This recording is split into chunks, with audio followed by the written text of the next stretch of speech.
Hello, all you crypto fans, and we have some big news for you, all you VeChain followers. We're supposed to have a big news in February, big announcement I heard, but I think I might have some inside information. Actually, it's not inside information, I just heard rumors.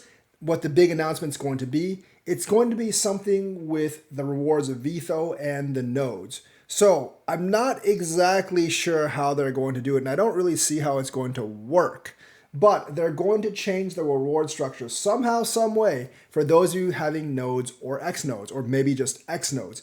And it seems like they're going to increase the rewards for those of you that are actually holding X nodes. For most of us pleb holders, this won't make any difference at all because not really feeling like getting 1.6 million VET just to get an X node, but they're wanting to incentivize X node holders to actually keep those X nodes. And of course, they want to kind of like incentivize holders to form nodes. Obviously, that helps with the network, and they don't really have enough incentive to do that now. Now, is there any incentive to do that now? Yes, there is incentive to do that now. You do get more rewards than just us regular peon holders, but not enough rewards. I think even the node rewards are like 1.5%, and they need to change that. However, it's kind of difficult because they need to change that without screwing the tokenomics so much that like they have like a lot of inflation, or they need to make the VET. Essentially, they need to make the transactions not cost all that much. That was the reason for the VTHO change. Now, a two token system is very hard to operate and keep in balance because they basically did the two token system because they did not want the price of transactions to actually scale with the VET price. But in doing that, they created Vitho, and they didn't actually think people would speculate solely on Vitho, but people did. So I'm not exactly sure how they solve this problem, or if it actually can be solved, but they're going to try to do their best. The only way I could really think of is like do what HBAR does and hold the Vitho constant price, but then like the amount of Vitho generated would actually go down in relation to the value of VET as VET's price rises. So you have a bit of a dilemma there. But I think they actually might increase the amount of Vitho generated by like strength and X and regular nodes, which would make the most sense. I'm really curious to see what solution they come up with this, and I hope they make some other announcements along that line as well. Like I hope they announce like more funding for the DeFi ecosystem. I think there's been some rumors that they're sprucing the DeFi system back up, but I don't really know the details of VeChain. Their partnerships are cool. I'm not that interested in the partnerships themselves because I do believe the partnerships themselves are like, man, they don't really affect price much, and I'm not really sure if they ever will affect price because the amount of Vitho that's actually burned versus how much is generated, it just like way off whack, and I'm not really sure if you can kind of like reconcile that within any like equitable amount of time. So I don't really believe in that.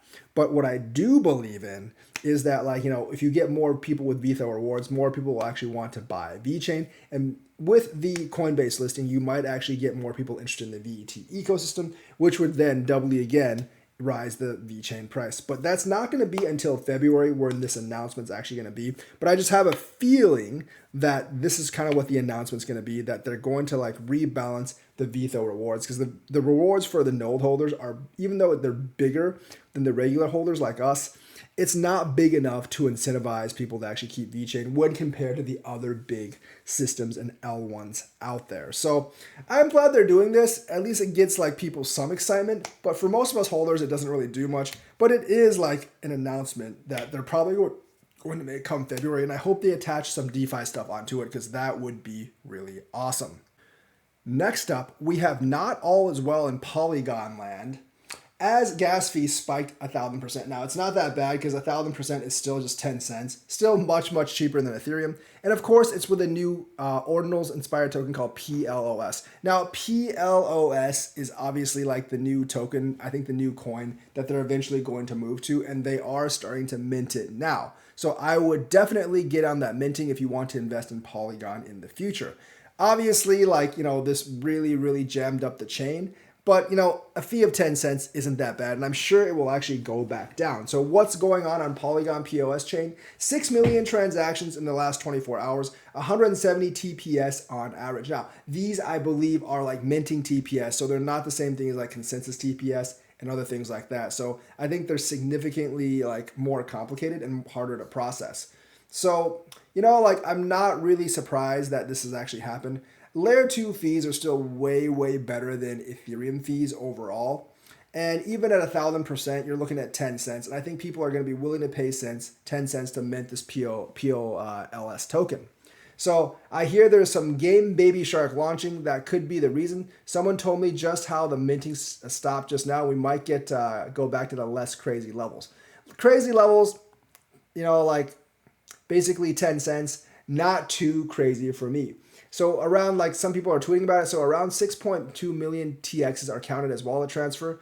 What am I missing here? Stuff like this. So yeah, like layer 2, the fees can still go up if the chain gets inundated. So not really all that foolproof. I wonder if it's going to get any worse during a bull run. I mean, there was just like a massive, massive amount of traffic on Polygon. May not seem like all that much for, people who hold like Hedera or Solana, but remember, these aren't consensus transactions. They're actually like minting coins transactions, so they're going to be harder to process. And I don't think we've actually seen like Hedera or Solana actually process those more complex transactions on a large scale, just very, very simple transactions on a large scale.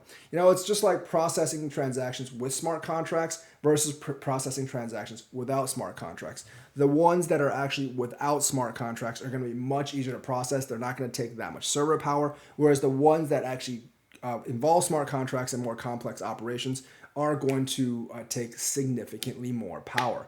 That's just the way these things work. So yeah, I mean, like, I do think like layer 2 can't solve everything, but I'm not too worried about POLS. But if you're like minting POLS at a time when there's actually a really big bull run, this could definitely run into trouble. Now you're not getting like 1,000% increase. You might get 10, 20,000% increase. And those fees can rack up to several dollars, which would actually make Polygon, at least temporarily, very, very expensive to use. So not all is well in L2 land, but it's not all that much trouble. PLOS, I'm not sure if this particular coin is the actual PLOS they're going to replace Matic with. I think it is, or it's just a game coin. But they have the same symbol if it's different, so that makes it very, very confusing. But I think they are actually starting to mint the actual PLOS now, so I do actually think it's the same coin that we were actually talking about. So get excited, folks. Polygon is actually evolving into a new thing, and it's starting to mint the coins right now. So that's actually pretty cool. Of course, Bitcoin hold has reached 69%. What does that mean? It means the amount of Bitcoin held for 1 year has actually reached a high of 69%. Now, this is pretty much ever.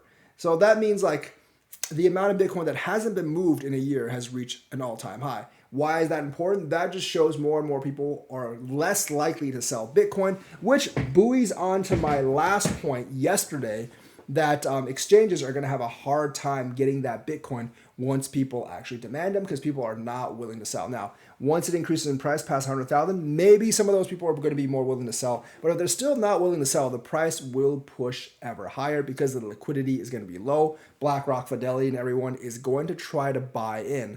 But let's not forget, just because they're trying to buy in does not mean those people are going to sell. So they're going to dry up the OTC market. And then if people are still demanding the coin, they're going to have to buy on the spot market. And that spot market is going to be very, very expensive. So unless some of those wallets open up, get their coins to the exchanges might actually have a whole ton of trouble. Basically like dealing with the demand that's actually going to come in the next bull run. And I'm waiting to see what happens to prices then. Yes, there is like probably going to be an extension on the ETF again, because they're not going to approve the ETF tomorrow. And that might result in a little bit of a dip. But overall, like, the scenario remains very, very strong for Bitcoin. And this is one of the reasons I think we will actually go up towards the halving, regardless if the ETF gets approved tomorrow or not. Because let's be serious, like, even if it doesn't get approved tomorrow, it's going to get approved within the next 2 months. January 9th is like the deadline. And the SEC is going to have so many lawsuits up its ass if it doesn't actually approve an ETF by then.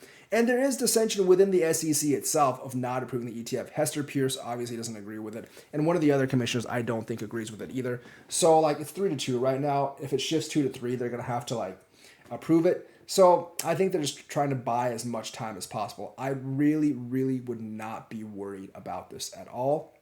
because eventually it will actually get approved. But just the fact that like 69% of Bitcoin has not been moved within a year, which means there's not much trading activity available. There's not much Bitcoin available out there in the long run, and that's going to force prices up. Less people that want to sell, the less people that put them on exchanges, the less volume there is, and the less liquidity there is. And when people want to buy up, that's going to surge prices a lot. So that's the news for today. Let me know what you think. Like and subscribe. Hit that bell notifications button. Thank you, and have a nice day.